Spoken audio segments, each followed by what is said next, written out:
نہ تم صدمے ہمیں دیتے، نہ ہم فریاد یوں کرتے۔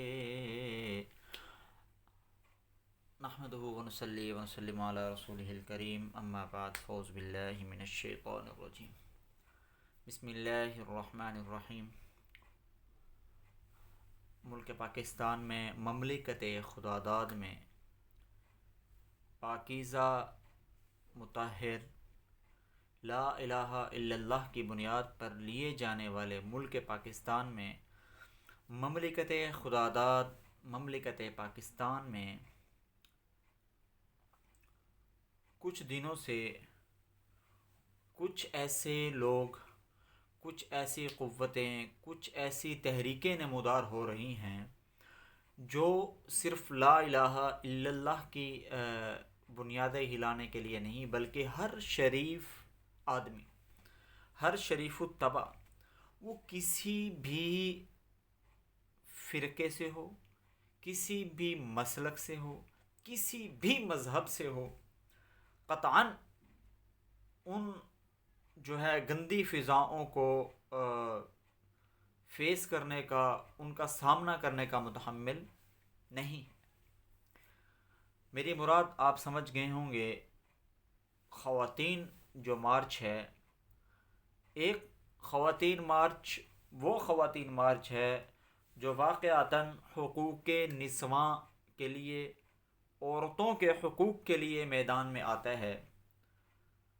تو پہلی بات میں یہ بات کلیئر کر دوں کہ حقوق نسواں، عورتوں کے حقوق، یہ آج کل کے جو لوفر قسم کے لوگ ہیں اور جو قانون دان ہیں، میں تو سمجھتا ہوں کہ اللہ تعالیٰ ان کو ہدایت دے۔ عورت کو حقوق جب نبی کریم صلی اللہ علیہ وسلم کو اللہ تعالیٰ نے مبعوث فرمایا تو اس وقت اذا الشمس کورت واذا النجوم انکدرت واذا الموءودۃ سئلت، پوری صورت ہے، ایک ہسٹری ہے۔ اللہ تعالیٰ نے اس صورت کو اتارا اور اس صورت کے اندر جو ایک آیت واذا الموءودۃ سئلت،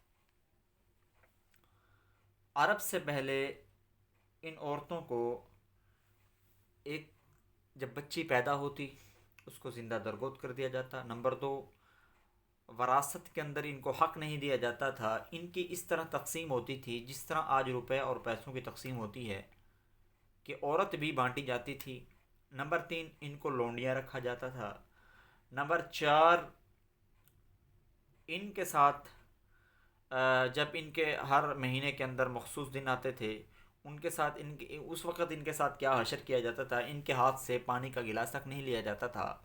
اور اس کے علاوہ جو ہے جب ان کا خاوند فوت ہو جاتا تھا تو ان کو عدت گزارنے کے لیے جن مصائب کا سامنا کرنا پڑتا تھا، جانوروں کی طرح، جس طرح آج دیہاتوں میں جانوروں کو ایک سائڈ کے اوپر باندھا جاتا ہے، اس طرح ان کو ایک سائڈ کے اوپر کر دیا جاتا تھا۔ تو عرض یہ ہے کہ جو بھی آتا ہے، جو بھی بغیرت آتا ہے، جو بھی بدمعاش عورت آتی ہے یا بدمعاش آدمی آتا ہے، مرد آتا ہے، وہ کس کے اوپر بھونکنے کی کوشش کرتا ہے؟ مذہب اسلام کے اوپر، اسلامی تعلیمات کے اوپر۔ میں دو تین مرتبہ ویڈیو بناتے ہوئے میں نے خاموشی کا اظہار کیا، میں نے کہا نہیں یار، نہیں بولنا چاہیے، نہیں بات کہنی چاہیے، لیکن بھائی مسئلہ یہ ہے کہ جو بھی کتا آتا ہے، جو بھی خبیث انسان آتا ہے، جو بھی فاحشہ عورت آتی ہے، جو بھی بازار حسن کی عورت آتی ہے، جو بھی طائفہ عورت آتی ہے، جو بھی مغنیات عورت آتی ہے، ٹھیک ہے، وہ آ کر بھونکنا شروع کر دیتی ہے اسلام کے اوپر، اسلامی تعلیمات کے اوپر، اسلامی لوگوں کے اوپر، ٹھیک ہے۔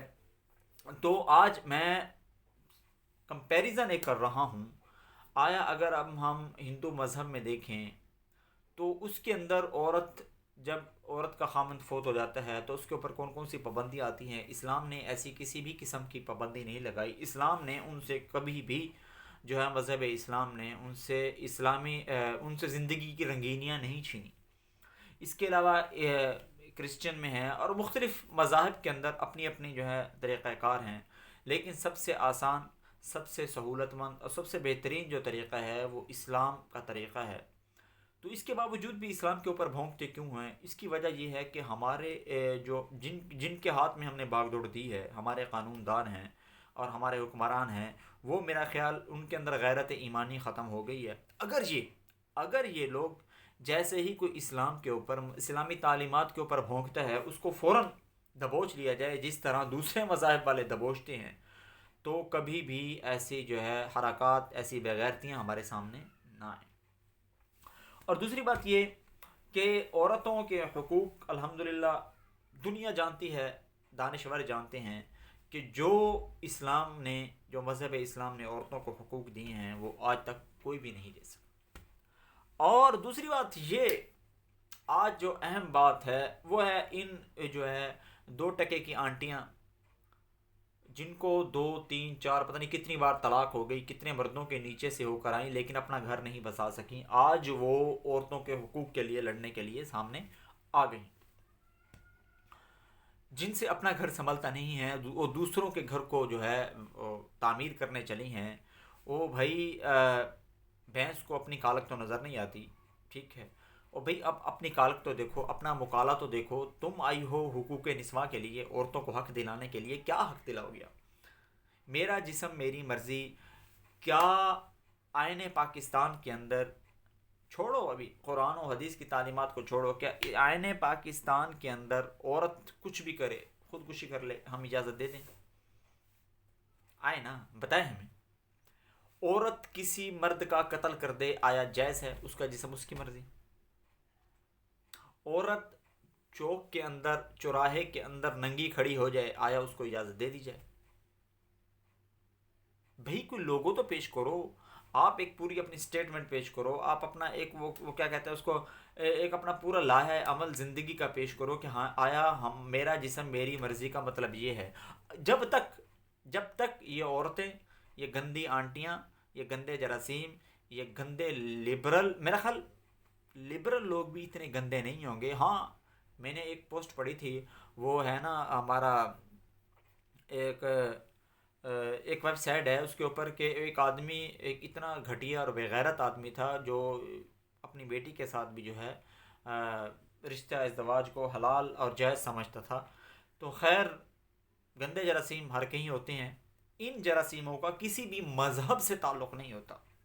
بعض لوگ کہہ دیتے ہیں کہ جی اس آدمی نے یہ کام کیا لہٰذا یہ ہندو مت تھا، یہ سکھ تھا، یہ مسلمان تھا، یا کوئی بھی تھا، کوئی بھی ہو، مذہب جو گندا آدمی ہوتا ہے، جس کو اخلاقی طور پر ہر جو ہے طبقہ، ہر مذہب گندا سمجھے، اس کا تعلق کسی بھی مذہب سے نہیں ہوتا، وہ بغیرت ہوتا ہے، ٹھیک ہے۔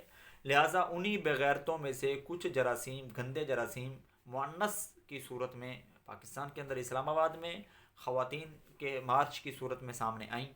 تو لہٰذا میرا جسم میری مرضی، ابھی تک میں نے اپنی فیس بک کے اوپر بھی جو ہے پوسٹ لگائی تھی کہ آیا بھائی ہمیں بتایا تو جائے کہ میرا جسم میری مرضی کا مطلب کیا ہے۔ جب تک ہمیں کوئی اب مطلب نہیں بتائے گا کہ بھی میرا جسم میری مرضی کا مطلب یہ ہے، اس وقت ظاہر ہے ہم پوچھ پوچھ کر ہی زندگی گزاریں گے، بھائی میرا جسم میرا مرضی کا مطلب کیا ہے، اس کا مطلب کیا ہے؟ کیونکہ جہاں تک ہم سمجھتے ہیں کہ تمہارا جسم تمہاری مرضی کے مطابق استعمال نہیں ہو سکتا، آپ بچے نہ دو، انڈے دو، ہو سکتا ہے، ٹھیک ہے، آپ منہ سے نہ بولو، کہیں اور طرف سے بولنا شروع ہو جاؤ، ٹھیک ہے نا، تمہارا جسم تمہاری مرضی، آیا تمہارے جسم کے اوپر یہ مرضیاں چل سکتی ہیں؟ تمہارا جسم ہے، تمہاری مرضی ہے، تم 24 گھنٹے کے لیے ہمیں جو ہے جاگ کے دکھا دو۔ لہٰذا جو جسم جس کے ہے مرضی بھی اسی کی چلے گی۔ ہمارے پاس ثبوت ہیں، ہمارے پاس ایسے جو ہے عقلی طور پر بھی، ٹھیک ہے، قرآن و حدیث سے آپ نے نہیں ڈیبیٹ کرنی، اس وقت بھی علماء بیٹھے ہیں، مفکرین حضرات بیٹھے ہیں، یہ جو ایک اور موٹو بھینس ایک آئی ہوئی ہے ٹی وی کے اوپر، بہت زیادہ اچھل رہی ہے، کود رہی ہے، بھونک رہی ہے، ٹھیک ہے، وہ باہر سے گند اٹھا کر یہاں پر لانا چاہتی ہے۔ میں کل ایک فیس بک کے اوپر پوسٹ پڑھ رہا تھا کہ یورپ کے اندر عورتوں نے جو ہے وہ سونا اور زیورات پہننا بند کر دیا ہے، کو وجہ کیا ہے؟ وجہ یہ ہے کہ بھئی سونا جو ہے باپ، شوہر اور بھائیوں کی جو کمائی ہے ان سے جو ہے یہ چیزیں خریدی جا سکتی ہیں، لہذا اپنے پیسوں سے، اپنی کمائی سے تو گزارے بہت مشکل ہوتے ہیں۔ تو بھائی یہ جو کہتی ہیں نا میرا جسم میری مرضی، یہ گندے جراثیم، گندی آنٹیاں، بےغیرت آنٹیاں، کتی آنٹیاں، خبیث آنٹیاں، خبیث الفطرت جو ہے پاکستان کے ساتھ بھی، یہ کیا کہتے ہیں پاکستان کا مطلب کیا ہے؟ ہمارے منہ سے جو ہے ہم وہ الفاظ نکالنا مرد ہو کر گوارا نہیں کرتے جو یہ گندی کتی کی جو ہے نسل عورتیں جو ہیں یہ الفاظ نکال رہی ہیں. تو لہٰذا کچھ بھی ہو جائے الحمدللہ پاکستان اس گندے کام کے لیے نہ بنا تھا اور نہ ہے نہ بننے دیں گے انشاءاللہ. جو بھی خبیث تحریک، جو بھی کتی تحریک، جو بھی گندی تحریک، جو بھی بغیرت تحریک پاکستان کے سامنے آئے گی، پاکستان میں گند پھیلانے کی کوشش کرے گی، انشاءاللہ اس کا منہ توڑ جواب دیا جائے گا. جہاں تک پھر لوگ کہتے ہیں کہ یار ان کے بارے میں آپ ایسے ورڈ کیوں یوز کرتے ہو. بھائی کیا کریں، ان کو اچھی چیزیں لگتی نہیں، ان کو عزت راسی نہیں. ان کو کہا ہے کہ بھئی آپ گھر بیٹھیں، آپ کے مرد حضرات، آپ کا بھائی، آپ کا شوہر، آپ کا والد، جو بھی صورت بنتی ہے آپ کو کھلائے. لیکن وہ کہتے ہیں نہیں ہم نے بوائے فرینڈ سے کھانا ہے. بھئی بوائے فرینڈ سے کھانا ہے تو پھر بوائے فرینڈ والے ملک، ہمارے یہاں تو صرف باپ بیٹی اور شوہر اور بھائی، ان 4 رشتوں کے علاوہ جو ہے مقدس رشتہ ہمیں تو سمجھ نہیں آتا. جن ملکوں کو سمجھ آتا ہے تو آپ وہاں پر دفع ہو جائیں. تشریف نہیں کہیں گے ہم، وہاں پر دفع ہو جائیں، وہاں پر جا کے اپنا مقالہ کریں. بغیرت عورتیں، اللہ تعالیٰ ان گندی عورتوں سے، ان بغیرت جراثیموں سے ہمارے ملک کو محفوظ رکھے. تو لہٰذا اگر کسی بھی، میں انشاءاللہ میرا ارادہ ہے لائیو آنے کا. انشاءاللہ میں اپنے اسی چینل کے اوپر جو ہے لنک لائیو آؤں گا. اگر کسی بھی آدمی کو ڈیبیٹ کرنی ہے، کوئی بھی میرا جسم میری مرضی والی آنٹیوں کا جو ہے ناجائز بچہ ہو، اگر کوئی میرے سامنے آنا چاہتا ہو وہ آئے، میں اس کی بھی ویڈیو سامنے آئے گی، میری بھی آئے گی. وہ اپنے عقلی ہو، نقلی ہو، قرآن سے ہو، حدیث سے ہو، کسی بھی جو ہے مذہب کی کتاب سے اس بات کو ثابت کرے کہ ہاں بھی واقعتاً آپ کا جسم آپ کی مرضی کے مطابق استعمال کیا جا سکتا ہے، آپ کے لیے جائز ہے، تو آئے بات کرے دلائل کے ساتھ. ہاں اگر گالیوں کے ساتھ تو الحمدللہ علماء تو جو بزرگ حضرات ہیں وہ تو آپ کے لیے گالیوں اور ایسے زبان استعمال نہیں کر سکتے جو آپ کو محبوب ہے. تو انشاءاللہ ہم حاضر ہیں. اگر ہم اس کے لیے آپ کو اگر گندے الفاظ، آپ کو گندی زبان، اگر آپ کو غلیظ چناؤ، اگر آپ کو الفاظ کا پسند ہے، اگر آپ کو آپ کے جسم کے مطابق الفاظ پسند ہے، تو انشاءاللہ آپ کو اسی زبان میں جواب ملے گا. اللہ تعالیٰ جو ہے، میں اللہ تعالیٰ سے دعا کرتا ہوں کہ اس سے سب سے پہلے کہ ان لوگوں کو اللہ تعالیٰ حیا عطا فرمائے. پاکستان کے جو ایک معاشرتی نظام ہے، جو ایک پاکستان کا پاکیزہ نظام ہے، اللہ تعالیٰ اس نظام کو برقرار رکھے، قیامت کی صبح تک رکھے. کیونکہ یہ پاکستان جس مقصد کے لیے بنا تھا، لا الہ الا اللہ کی بنیاد کے اوپر، الحمدللہ ہمارے حکمران بھی اور ہمارے تمام لوگ جہاں تک ہو سکتا ہے کوشش کر رہے ہیں اس چیز کی کہ پاکستان کو اسی مقصد کے لیے استعمال کیا جائے. لیکن درمیان میں آڑی ترچھی جو ہے تند اور تیز اور مخالف ہوائیں چلتی رہتی ہیں. تو وہ شعر تو مجھے یاد نہیں ہے کہ تندی بادی مخالف صنم گھبرائے عقاب، یہ تو چلتی ہیں تجھے اونچا اڑانے کے لیے، علامہ اقبال کا شاید یہ شعر ہے. تو لہٰذا ان سے الحمدللہ ہم گھبراتے نہیں ہیں. لیکن جب ہم ان ہواؤں کے سامنے آتے ہیں تو یہ ہوائیں گھبرا جاتی ہیں. اس لیے اگر کسی کے اندر جگرا ہو، کسی کے اندر جرت ہو، تو وہ سامنے آئے اور بات کرے، اگر کوئی بھی ان کی ناجائز اولاد ہے گندی آنٹیوں کی، ٹھیک ہے. کیونکہ دیکھیں نا، میری بات سنیں، میں ناجائز اور گندی اولاد اس لیے کہہ رہا ہوں کہ ان عورتوں کو نکاح کا سسٹم تو پسند نہیں ہے. ان عورتوں کو نکاح کا سسٹم تو پسند نہیں ہے. ظاہر ہے اب بغیر نکاح کے اسلام میں تو اس آدمی کو، اس مرد کو جو ہے یعنی کہ حرام دہ کہتے ہیں. تو لہٰذا پاکستان کی اسٹیٹ کے اندر بھی تو حرام دہ ہی ہے. وہ جو آدمی بے نکاحی عورت سے پیدا ہو، یا جس عورت کا نکاح نہ ہو، یا رنگ برنگے مردوں سے اگر کوئی آدمی ہو، تو وہ بچہ حرام کا ہوتا ہے. پاکستان کے قانون میں ہی ہے. اگر کوئی کہے کہ جی آپ ان کو حرام دہ کیوں کہہ رہے ہیں، حرام زادہ کیوں کہہ رہے ہیں، تو بھی حرام زادہ اس لیے کہہ رہا ہوں کہ بغیر نکاح کے جو بھی مرد پیدا ہوگا، بغیر نکاح کے جو بھی بچہ پیدا ہوگا یا بچی پیدا ہوگی، وہ حلال کی ہمیں تو سمجھ نہیں آتی. اگر کسی کو حلال کی سمجھ آتی ہے تو ظاہر ہے تو پھر اس کو ثابت بھی کرنا پڑے گا. تو اسلام تو اس کو حلال دا نہیں کہتا، حرام زادہ کہتا ہے. اس لیے میں بھی کہہ رہا ہوں کہ اگر کوئی حرام زادہ ان آنٹیوں کا بچہ ہے تو وہ سامنے آئے اور بات کرے.